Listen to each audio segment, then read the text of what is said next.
nacimiento de Cristo. Muy bien, voy a pedirles una vez más que por favor puedan abrir sus Biblias en el libro de Lucas, capítulo 2, que hemos dado lectura del verso 8 hasta el verso 20, hemos dado lectura.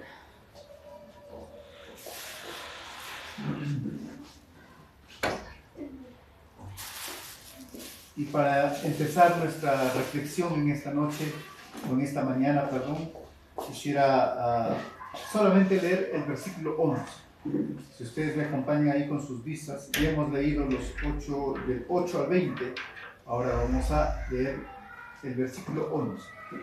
Dice así, Lucas capítulo 2, verso 11. Que os ha nacido hoy en la ciudad de David un Salvador, que es Cristo el Señor.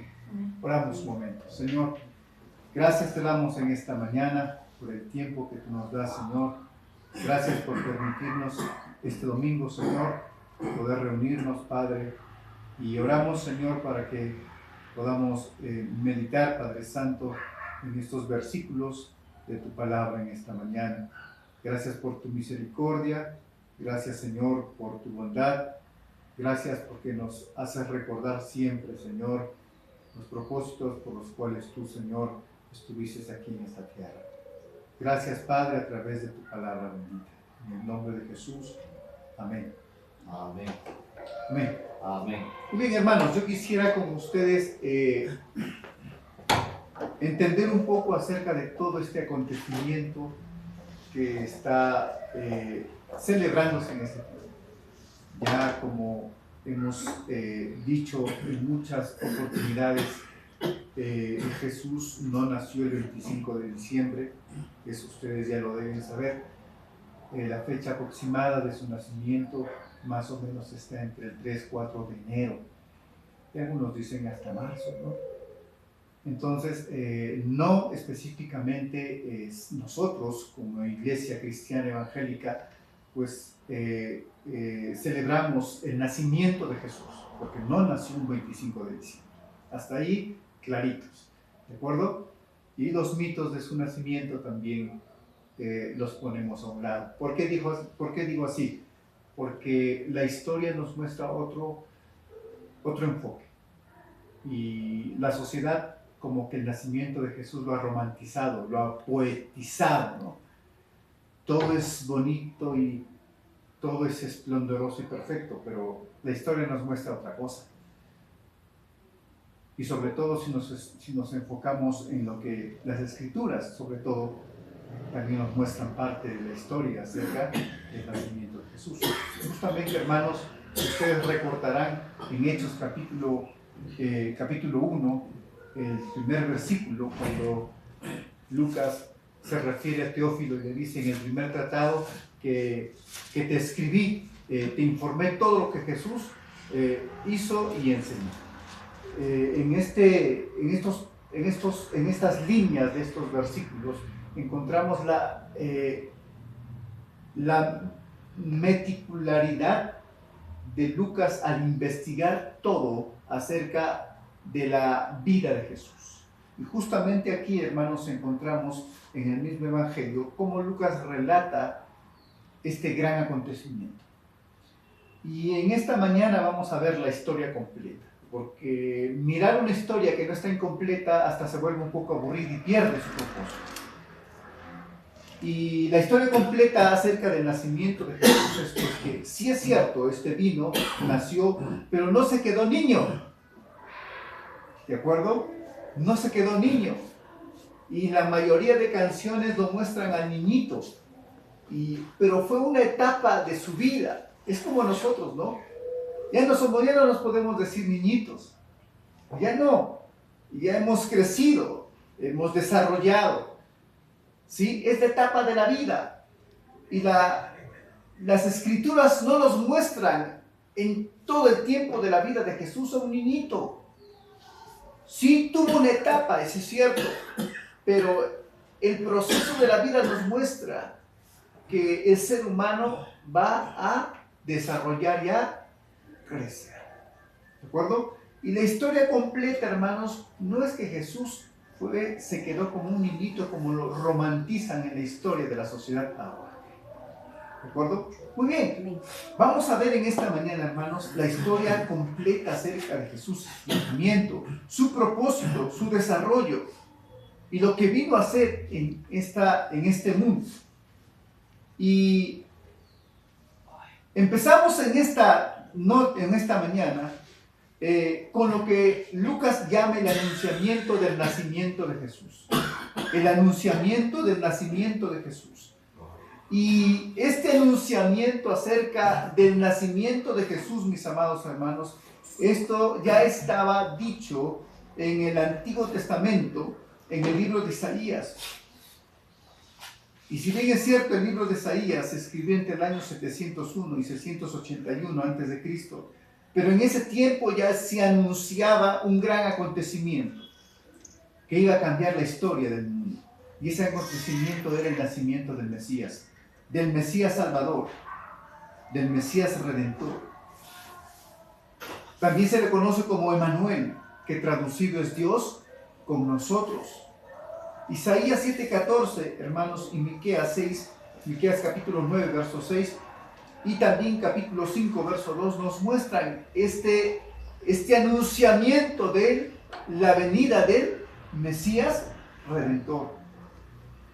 Ahora, este anunciamiento profético de que vendría el Mesías por su pueblo, no se queda solamente como un anuncio, sino también este acontecimiento tiene su cumplimiento.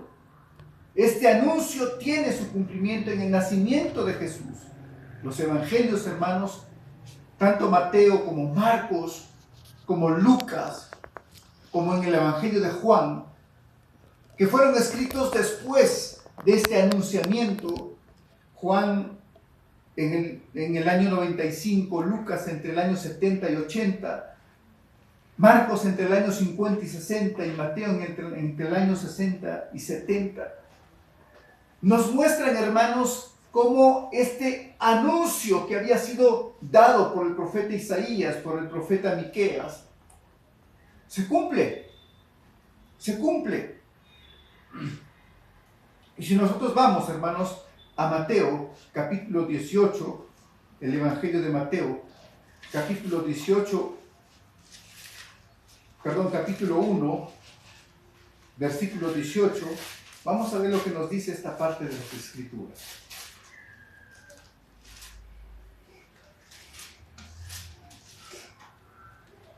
El nacimiento de Jesucristo fue así. Estando comprometida María, su madre, con José, antes que vivieran juntos, se halló que había concebido del Espíritu Santo. José, su marido, como era justo y no quería infamarla, quiso dejarla secretamente, pensando él en esto. Un ángel del Señor se le apareció en sueños y le dijo: José, hijo de David, no temas recibir a María, tu mujer, porque lo que en ella es engendrado del Espíritu Santo es. Dará a luz un hijo y le pondrá por nombre Jesús, porque él salvará a su pueblo de sus pecados. Todo esto aconteció para que se cumpliera lo que dijo el Señor por medio del profeta: una virgen concebirá y dará a luz un hijo y le pondrá por nombre Emmanuel, que traducido es Dios con nosotros. Hermanos, el cumplimiento del profeta Isaías tiene lugar muchos años más tarde en la persona de Jesús. Y no solo Mateo relata acerca de este acontecimiento, sino también Marcos en el capítulo 1, en el versículo 7. También describe el poder con el cual se cumpliría sus propósitos acerca del Mesías o acerca de Jesús el Salvador. Lucas también lo describe en el capítulo 2, versículo 6. Que hemos dado lectura hace un momento. Juan también lo describe en el capítulo 1, verso 19, verso al 28. Juan predice el poder por el cual también se cumpliría el propósito del Salvador acerca de Jesús.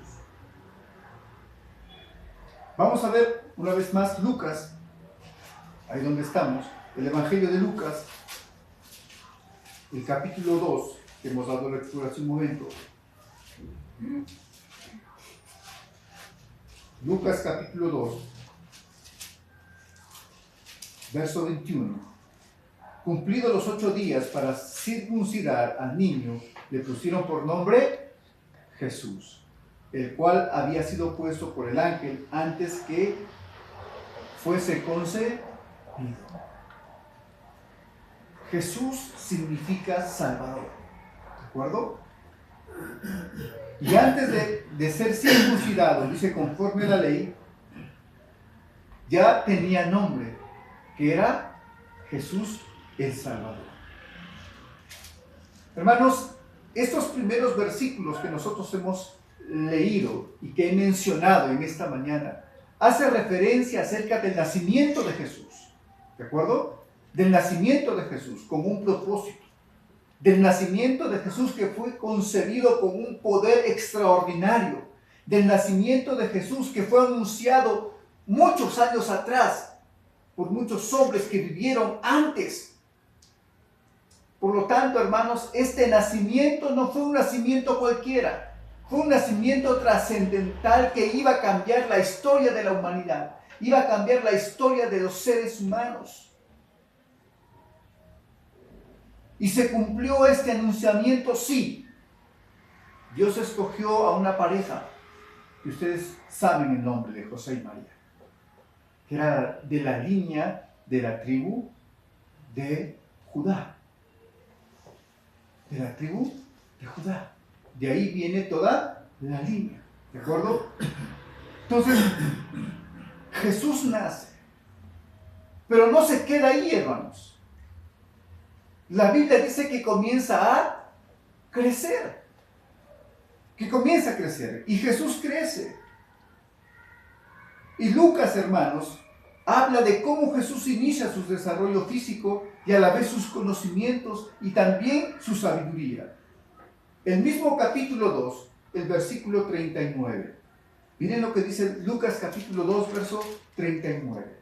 Después de haber cumplido con todo lo prescrito por la ley del Señor, volvieron a Galilea, a su ciudad de Nazaret. ¿Qué dice? ¿El niño se quedó niño para siempre? ¿Qué dice allí? El niño crecía. El niño crecía y se fortalecía y se llenaba de sabiduría y la gracia de Dios estaba sobre él. Aleluya. Hermanos, la historia completa que se debe contar y se debe recordar es que este niño creció. Este niño se desarrolló como tú y como yo. Sin embargo, la historia romántica que nos venden en este tiempo es siempre el niño y el niño. Y se han escrito poesías, se han escrito canciones y se han escrito un montón de cosas alrededor solo del niño. Pero este niño, hermanos, no solamente tuvo un propósito al venir a este mundo, sino el mayor propósito, hermanos, de este niño fue morir. Yo creo que nadie nace para morir. Nadie. Nadie nace para morir, hermanos. Porque todos quieren de una u otra manera aferrarse a la vida. Y la ciencia misma lo demuestra porque busca muchas veces cómo prolongar la vida y cómo alejar todas las cosas que puedan acortar el tiempo de vida.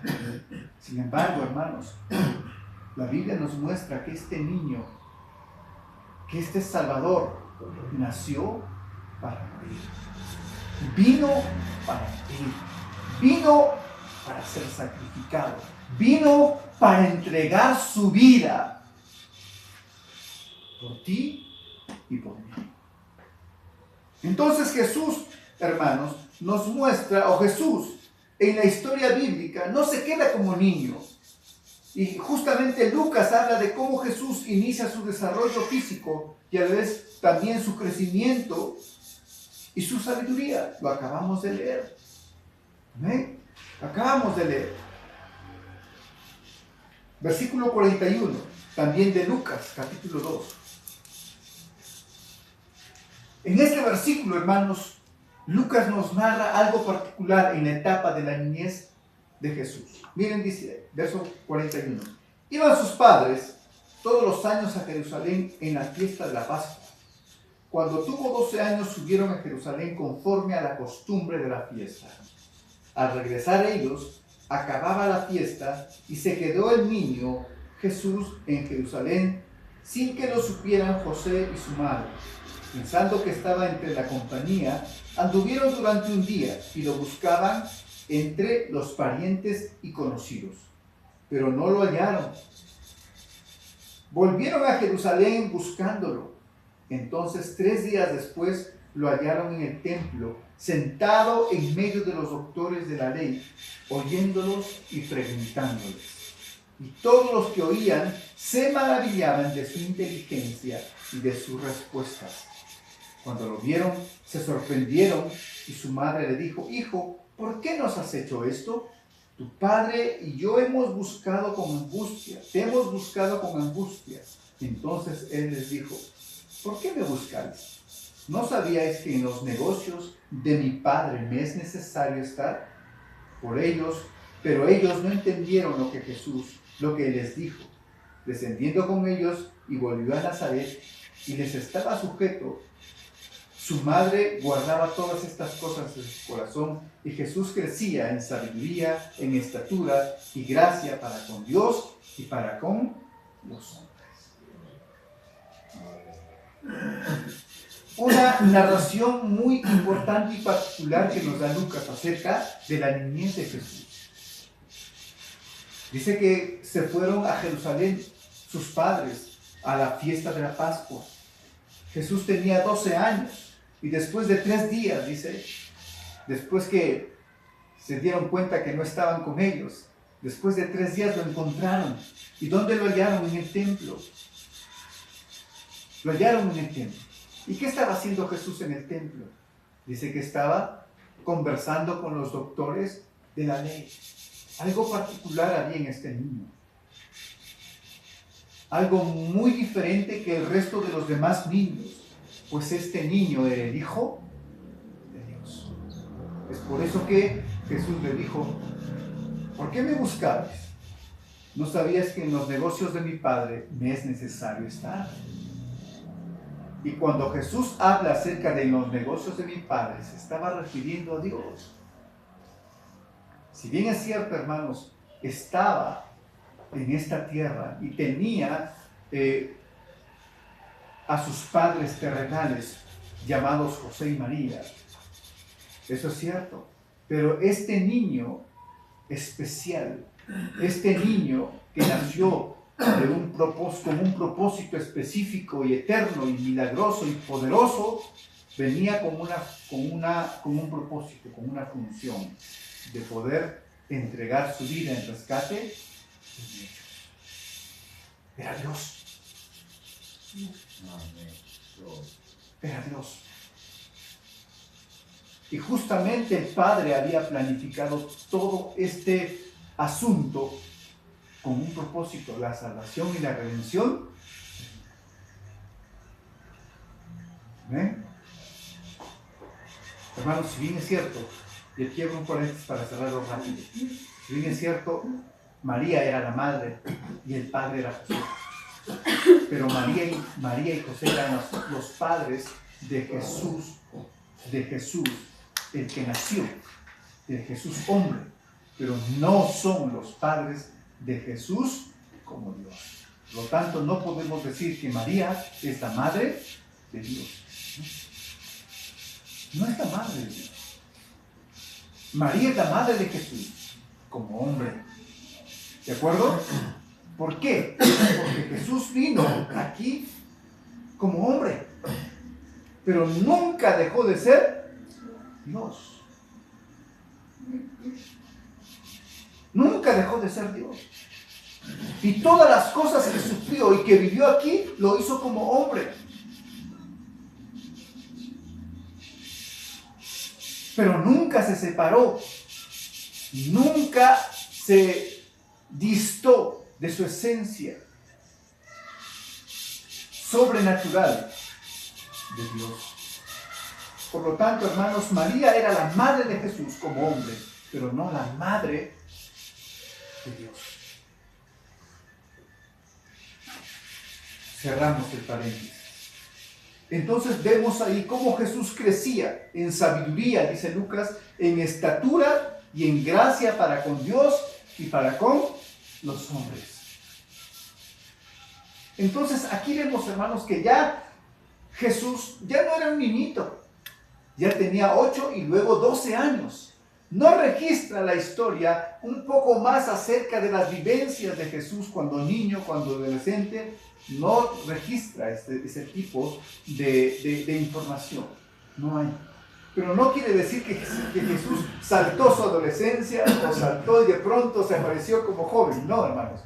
Igual que tú, igual que yo, comenzó a crecer y a desarrollarse. ¿Amén? ¿De acuerdo? Igual que los seres humanos. Luego vemos más adelante, hermanos, ya Jesús iniciando su ministerio. ¿Cuántos años Jesús tenía cuando inició su ministerio? Ya tenía 30 años. Ya tenía 30 años. Y lo interesante de todo esto, hermanos, es que Jesús estuvo juntamente con sus padres. Y no fue una carga para sus padres. Siempre estuvo allí ayudando a sus padres. Siempre estuvo sujeta a sus padres. Por eso dice el versículo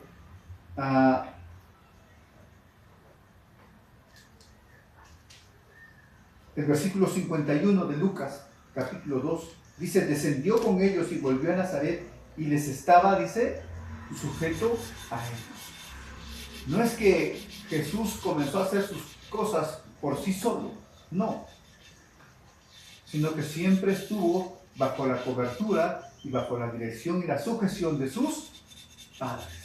Pero vemos más adelante ya, entonces, ya no a un Jesús pequeño, sino a un Jesús que había crecido, se había hecho hombre. Y allí, hermanos, inicia su ministerio. Inicia el propósito y el trabajo por el cual él había venido a este mundo. Según la tradición judía, hermanos, un hombre, para los judíos de ese tiempo, pasaba a ser joven en un promedio de 30 a 40 años. ¿Sí? En un promedio de 30 a 40 años, ya era joven. Y Jesús inicia su ministerio a los 30 años de edad. A los 30 años de edad. ¿Y cómo inicia su ministerio, hermanos? Dando testimonio público. En primer lugar, en su bautismo. Y eso lo encontramos en Mateo capítulo 3, verso 13, Marcos 1, 9 al 11 y Lucas 3, 21 al 22. Cuando Jesús se acerca a Juan el Bautista. Y Juan el Bautista le dice, yo no soy digno de desatar ni siquiera la correa de tus pies. Yo no puedo bautizarte a ti. Es necesario que tú me bautices a mí. Sin embargo, Jesús le dijo, Juan, déjalo porque es necesario que se haga así. Es necesario que se haga así. Entonces Jesús va a Juan para ser bautizado, dando un testimonio público acerca del inicio de su ministerio. Y los 4 evangelios, hermanos, relatan no solamente el inicio de su ministerio, sino también los acontecimientos que trajeron el ministerio de Jesús aquí en la tierra, que vino a desarrollar durante los 3 años de vida que estuvo aquí.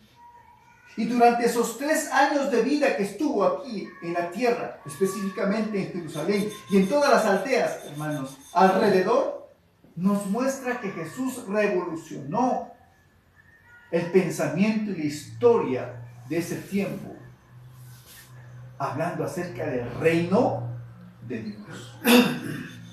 Ese era su mensaje, mis amados hermanos. El reino de Dios se ha acercado. El reino de los cielos se ha acercado a este mundo. Hermanos, Él vino a mostrarse como aquel puente, una vez más, de restauración y de comunión entre Dios y su pueblo. Si bien es cierto, su pueblo aún estaba bajo el primer pacto, el pacto mosaico, el pacto de la ley. Sin embargo, habían hecho de la ley algo que no podía ser reconocido por Jesús, porque en vez de tener realmente el sentido del espíritu de esa ley y de la espiritualidad de esa ley, lo habían hecho, habían cambiado muchas cosas y solamente tenían acceso o cumplían este tipo de ritos sin la esencia de lo que Dios quería que lo hagan. Se había perdido todo. Todo lo hacían por costumbre y aún habían inventado más cosas. Es por eso cuando Jesús vino a este mundo y comenzó a confrontar a toda la sociedad religiosa, se escandalizaron,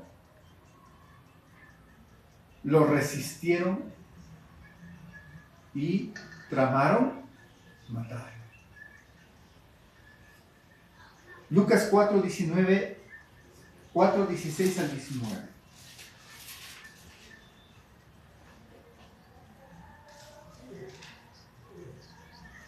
Lucas capítulo 4, versos 16 al 19.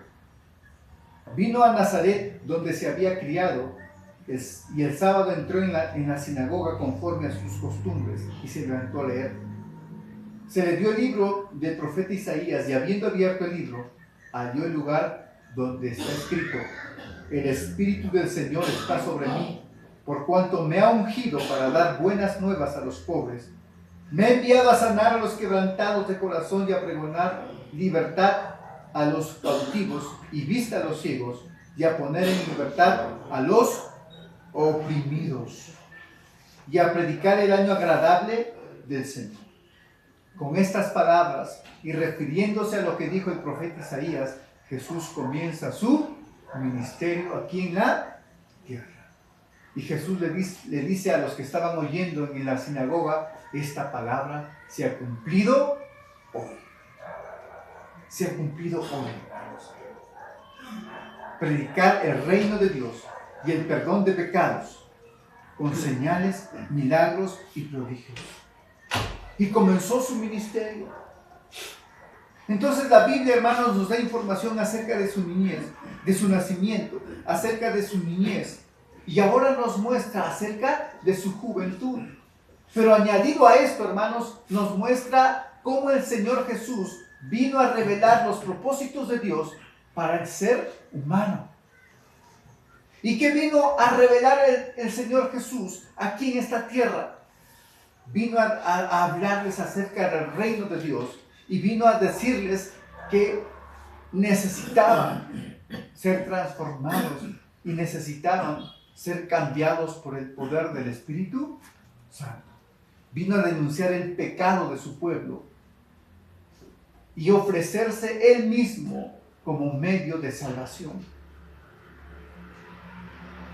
Y luego de esto, hermanos, la historia nos muestra los acontecimientos realizados por Jesús, la predicación del reino de los cielos, presentarse Él como el Hijo de Dios, presentarse de Él como el agua de vida, presentarse Él como el maná del cielo.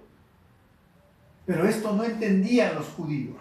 Por lo tanto, tramaron acabar con su vida. Luego de este transcurso de tiempo, mis amados hermanos, luego que el Señor había predicado, se había acercado, había denunciado el pecado de su pueblo, la Biblia nos muestra de que fue apresado. Y eso, hermanos, se constituye en su muerte y su crucifixión. ¿De eso habla la Biblia? Por supuesto que sí. Sus detractores, sus enemigos, tramaron acabar con su vida. Pero pues para eso vino Jesús. Para entregar su vida en rescate de muchos. En rescate de su propio pueblo. Mateo capítulo 27 nos muestra que Jesús es entregado y sentenciado. Mateo capítulo 27 al 32 nos muestra de que Jesús es crucificado. Y el mismo Mateo del versículo 41 del 46 al 47 nos muestra que Jesús murió en la cruz. Y el mismo capítulo 28, verso 1 al 20 nos muestra que Jesús no se quedó en la cruz, sino que resucitó. Amén. Amén. Que resucitó. Hermanos, y la resurrección, hermanos, es el punto crucial en la predicación del Evangelio. Porque Jesús resucitó y venció la muerte. Y Él está vivo. Y la resurrección, mis amados hermanos, es el punto crucial. Porque sin resurrección no hay vida eterna. Y Jesús nos mostró a través de su resurrección que los que creen en Él, aunque estén muertos, vivirán. Amén. Y eso hace referencia, hermanos, que esta vida, que esta primera vida que tenemos, pues llegará un momento en que nos será quitada, terminará. Pero los que hemos creído en la muerte y en la resurrección de Jesucristo, la Biblia dice que tendremos vida eterna. ¿Amén? Tendremos vida eterna. Y de esto hablaba Pablo, hermanos, en sus cartas. De esto, hermanos, hablaban los apóstoles acerca de la resurrección de los muertos en Cristo. Y esa es la esperanza que tenemos cada uno de nosotros. Que este cuerpo un día se acabará. Pero el Señor hará de nosotros personas que la muerte no tendrá efecto sobre nosotros, sino que resucitaremos juntamente con Él. Amén. ¿Amén? Amén. Por lo tanto, hermanos, la historia completa acerca del propósito de Jesús al venir en esta tierra no solamente se queda en el nacimiento de Jesús, sino que se complementa y se cierra en importancia, hermanos, y cobra su mayor auge, no solamente en el nacimiento, sino en su resurrección. Porque Jesús nos mostró a través de su ministerio y a través de su vida que todos vamos a morir, hermanos. Todos vamos a morir.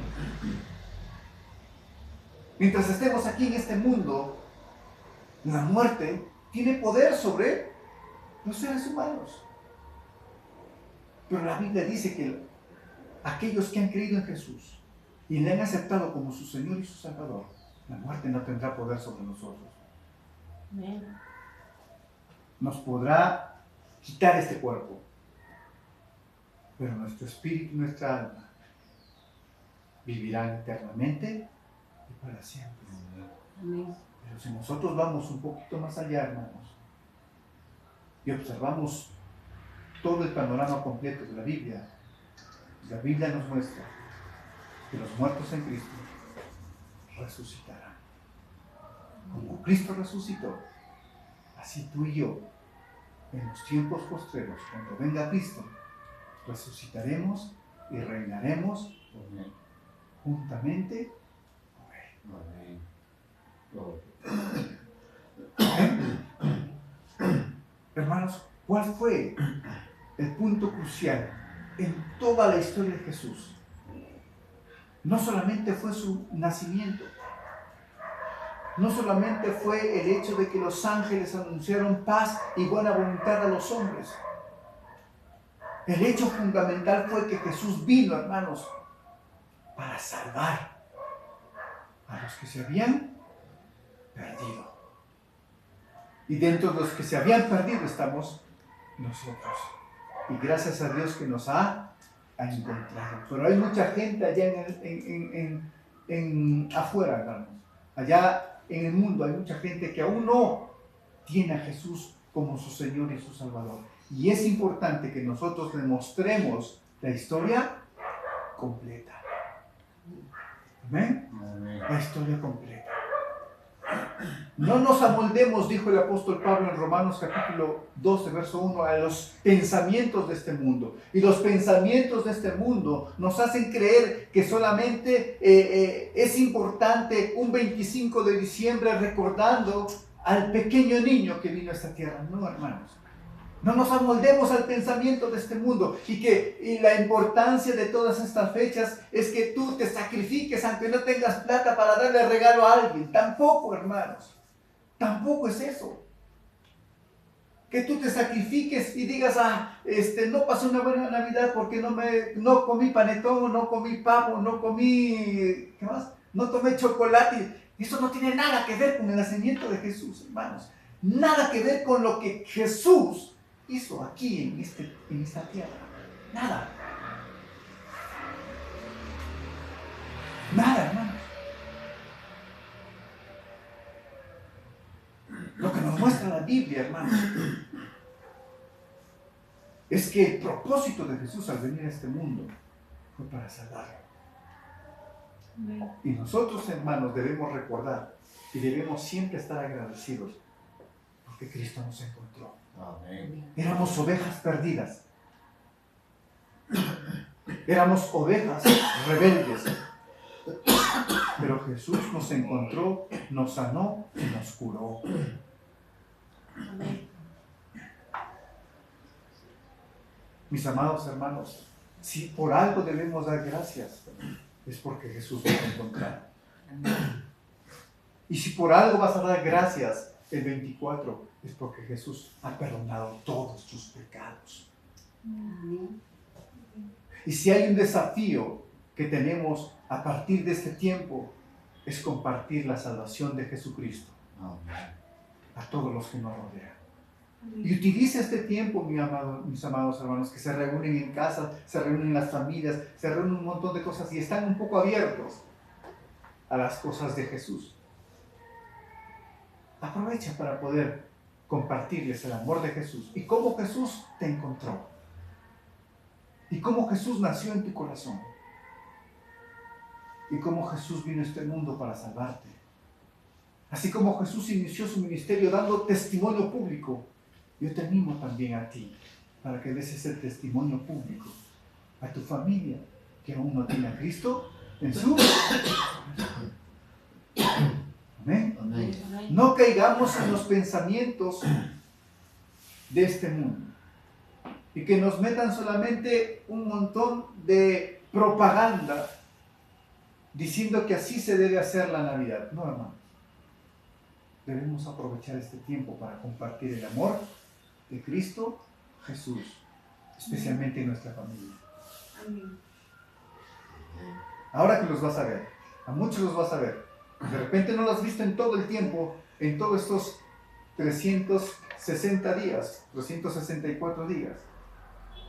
Pero si los vas a ver en estas reuniones de fiestas, da testimonio de tu fe y da testimonio del propósito por el cual Jesús vino a este.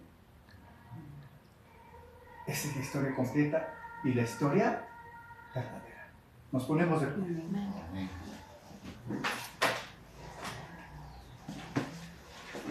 Señor, te damos muchas gracias en esta mañana por ese plan redentor que tú tuviste en la eternidad, Padre Santo, para acercarte a los seres humanos, Señor.